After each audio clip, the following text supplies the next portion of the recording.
tayo sa ating kitchen. Magluluto tayo ng ng nilagang baboy. Ayan, first time natin kakain ng baboy kasi kararating lang natin galing Saudi. Matagal tayo hindi nakakain ng katikim. Hindi tayo nakatikim ng karneng baboy, kaya pwede na tayo mag-vlog dito sa ating kitchen. Ayan. Ang lutuan ko nga pala guys ay uling, kasi meron ditong uling at merong shilin, pero dito tayo magluluto kasi mas matipid, kasi sa panahon ngayon kailangan magtipid. Gumamit tayo ng uling ng ating pagsasalangan ng ating nilagang baboy. Ayan, paipain lang natin guys ang ating kalan. Ito nga pala ang ating lulutuin guys, pakita ko sa inyo. Ayan, yung misis ko naglalaba, kaya ako nakasal na naman sa pagluluto. Parang nasa Saudi rin ako nito, tagaluto rin ako dito. Ayan, pakita ko yung lulutuin natin guys. Ito yung tayo sa kilong baboy, repolyo, patatas, tsaka meron tayong hinog na saging. Pwede tayo maglagay nito sa nilagang baboy guys, hinog na saging. Pwede nating saugan yan. I-ready muna natin guys. Ayan, tara samahan nyo ako sa ating pagluluto. Sinasalang natin ang ating nilagang baboy. Pakita ko sa inyo guys. Ayan, yung ating nilagang baboy. Ayan, palalambutin muna natin ito, tapos saka natin lalagyan ng mga sangkap. Lalagyan natin ng luya, bawang, tapos lalagyan natin yung patatas at repolyo sa ating gagawing nilagang baka. Ayan, kaya samahan nyo ako guys sa ating pagluluto ngayong umaga ng Friday. Ayan, hiwain natin itong repolyo. Hiwain natin ating repolyo.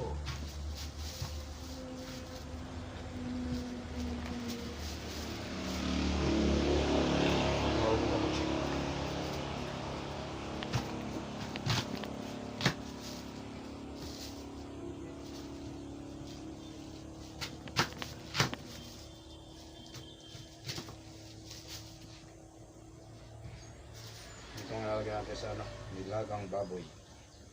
First time natin guys kakain ng baboy. Kaya tayo hindi nakatikim.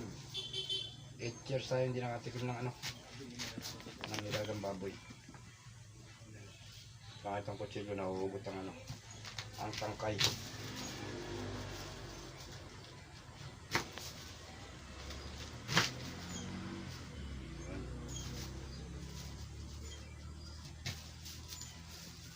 Pag-alis ko ng Saudi, tagaluto ako. Pagdating dito sa amin, ganun pa rin, luto pa rin. Grabe guys ang nakakabigla. First time ko rin mamalingki. Ang repolyo, 80 pesos. Grabe. 80 pesos ang isang piraso.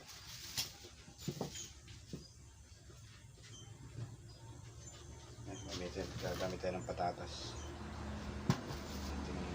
Patatas.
Yung sibuyas dito sa ano, ang liliit ito.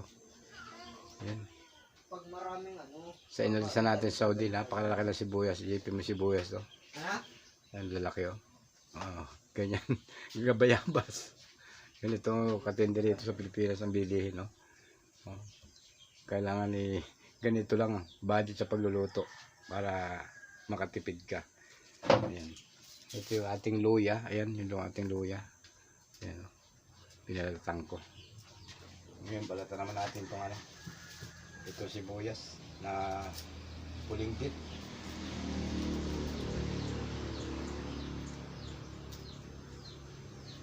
Pero guys, itong ganitong sibuyas malasa ito kahit maliit.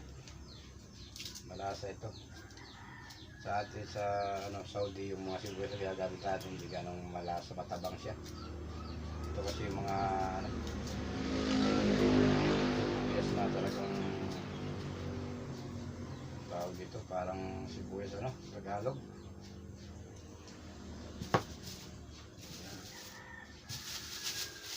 Palit na tayo ng ano, sibuyas.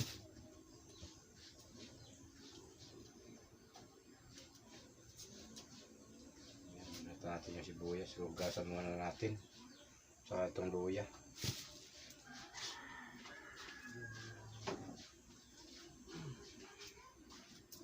Dagdag pa nga pala na ako ng isa kasi sa tingin ko kulang yung sibuyas.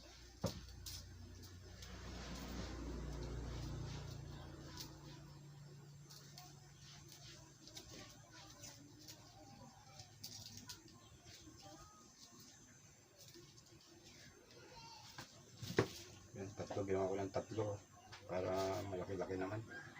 Hugasan muna natin itong ano, bawang, ano, sibuyas. Hugasan muna natin pati ano, pati patatas. Yan. Hugasan muna natin. Tawag nga pala tayo ng hinog na saba. Yan ating hinog na saba. Oh. Ito, maglalagay tayo sa nilagang baboy. Ang liliit ng saba guys. Oh. Dito ng bunga ng ating saging, kaya hindi natin ito hahatiin, babalatan lang natin to. Pwede yan guys, maglahok ng hinog na saging sa ating nilagang baboy. Cheers tayo guys, hindi nakatikim ng ano, ng baboy. Dahil medyo sabik tayo sa karneng baboy, ayan, naisipan kong bumili ng ano, ng 1 kilong baboy para ano, ilaga natin.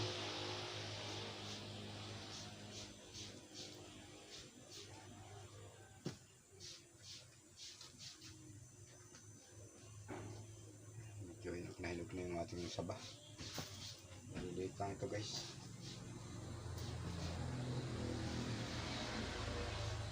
Hinog na saba, panghalo sa nilagang baboy. Yan ang ating menu ngayon guys. Ang ating recipe for today. Nilagang baboy. Ito po ating ano, mga sangkap, repolyo, patatas at saba. Meron tayong sibuyas at luya. Ito yung sibuyas at luya natin. Yung gawin natin, lalagyan natin yan sa nilaga nating baboy na pinapalambot. Ayan. Ito naman po yung ating niluluto. Tingnan natin, bisitahin natin. Ayan, pinapalambot po natin ang ating nilagang baboy. Hintayin lang natin lumambot. Dito po tayo gumamit sa uling kasi meron din po kayong mga stock na uling dito. Ang gasol kasi pang emergency lang namin ginagamit ito. Ang ating gasol kasi para makatipid tayo sa hirap ng buhay ngayon guys, kasi ang maging practical tayo. Huwag sige-sige paggamit. Kung makakatipid tayo sa pamamaraan ng paggamit ng uling, mas maganda. Ang ating gamitin ay uling muna. Ayan. Yan ang nagbabagaw. Kaya guys, samahan nyo ako dito guys. Malapit na po tayo makatapos magluto. Yung atin na lang ilalagay ay ano, yung ating repolyo. Ito. Ito po yung ating nilagang baboy. Ayan. Kumukulo ng kumukulo. Ayan.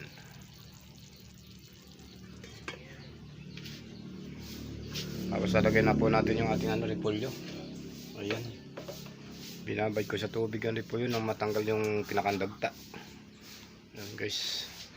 Yan ang ating menu for today's. Sa umagang kay ganda. Ayan. Mega love shoutout sa ating mga followers, subscriber na laging nakasubaybay sa ating mga YouTube upload video dito sa aking YouTube channel, Unisan Pinoy OFW Vlog. Maraming salamat po sa inyong walang sawang pag-support sa aking mga ina-upload na video. Ayan.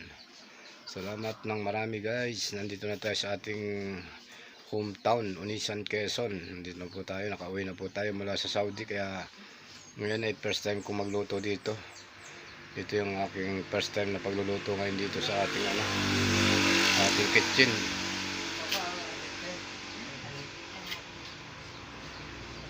Ayan. Yung anak ko nakahubad. Ayan.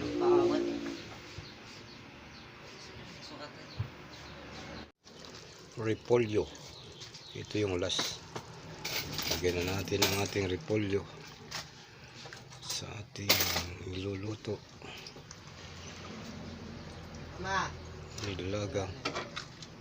Nilagang baboy.